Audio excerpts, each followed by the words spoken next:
Why is textured leather so much more difficult to shine than smooth leather?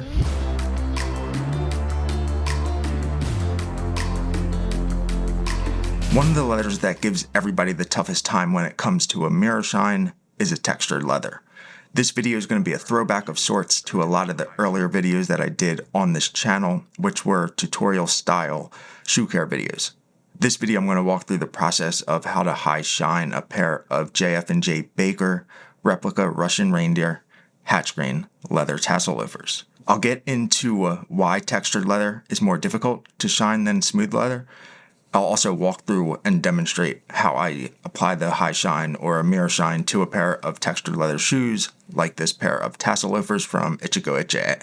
It comes down to the foundation of what a high shine or a mirror shine is. It has to be an imperfection-free, smooth layer of wax or paste polish on the surface of your leather. That creates a super reflective surface. Super reflective surface is a technical, scientific description.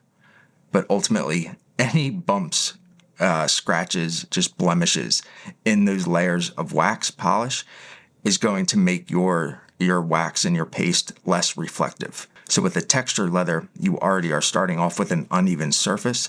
And because of that, you have to be very, very mindful of filling in those surface layers of wax and paste on top of the leather so the reflections are very crisp, high contrast, and clear. To start off the process here, I'm going to clean off this pair of leather tassel loafers.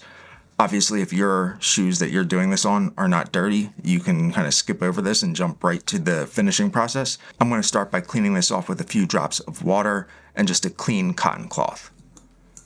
Next, I'm going to apply the cleaner conditioner, which is a very potent leather conditioner from Pure Polish products. Now, I'm not going to do like a full mirror shine, and the question then is like the difference between a high shine and a mirror shine. It's really just kind of like different levels of how high and reflective you finish that toe and heel off to create the desired result. Now that the leather has been conditioned, we're ready to start building that foundation for the high shine. This is probably the most important step as we apply the paste to build the foundation on the shoe. If you start with an uneven foundation or base layer of paste wax polish, each subsequent layer will only become more and more pronounced in those uneven blemished areas. You'll want to let this base layer dry for at least 1 minute, but the longer that you can let it dry, the better. You want to make sure that you're applying an even but minimal layer of high shine paste polish, because this is going to allow you to buff this down to a nice smooth, even surface that will continue to build upon.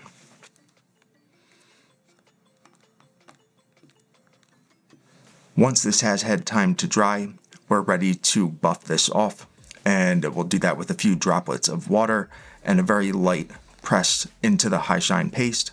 What this is going to do is the water is going to allow us to have a very frictionless circular motion to buff the dried paste off of the toe, or buff that to a shine.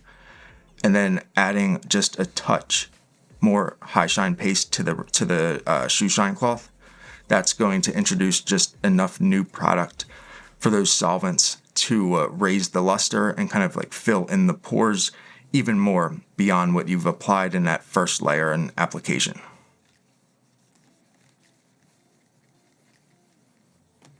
You're going to continue to buff this, adding additional drops of water, additional taps of high shine paste until you get this to a very smooth, even, and clear first layer of paste polish.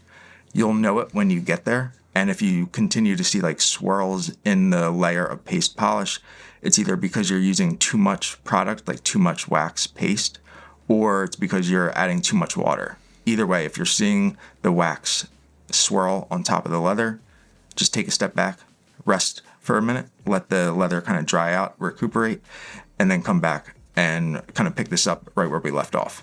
Once you've buffed that first layer to a high shine, we're going to continue and add a few additional layers of paste or wax polish. This is when you can begin to introduce the regular pigmented paste polish, or you can just stick with the high shine paste. Just kind of personal preference. It's all going to accomplish the same thing at the end of the day if used correctly, but the paste polish is a bit softer. It has a bit less solvent than the high shine paste, which is a very rich solvent mirror shine product. I'm sure the question that is top of mind right now is, well, what's the difference between what we just did and what you would do on a smooth leather shoe? My answer would be that there really isn't one. The process of how to build a high shine or a mirror shine is pretty much kind of standardized. It can change with the technique that you use, and that's what's going to be the big differentiating factor when it comes to a textured leather or a smooth leather.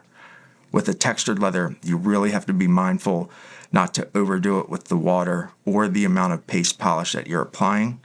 Any extra moisture or any extra paste polish that kind of clumps up and builds up in between the layers that you're buffing off to create the mirror shine, it's just going to exacerbate what it looks like right now.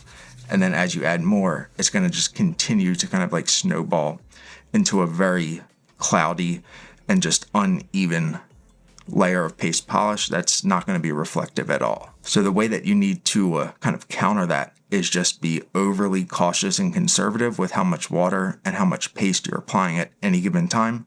Be very cautious about how much time you let it dry. Always err on more time than less time when using textured leather, and always err on the side of, starting with minimal water, adding a few more droplets, as opposed to kind of getting a huge droplet of water on that cloth so that the whole thing's saturated. That's the easiest way to create that grainy look within your mirror shine or high shine, and the only way to kind of counter that or get rid of that is to kind of start over.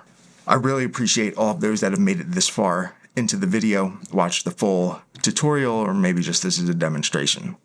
If you did make it this far into the video, leave a comment with what your favorite textured leather is and whether you apply a high shine to it or not.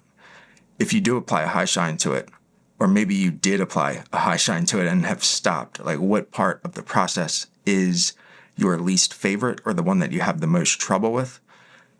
Let me know that in the comments. That's how I'll know that you got this far to the video, and I'll be able to prioritize getting back to those comments over any other comments. If you want to see another shoe care video, check out this one right here.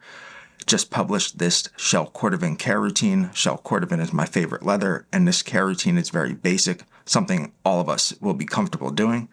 If you'd rather sit back and relax, enjoy a more narrative-based piece of content, check out the most recent episode of the Shell Cordovan podcast, where I have a discussion with Alberto Suastes, who was in the World Championship of Patina at the London Super Trunk Show. Really appreciate the support, and I'll see you guys soon.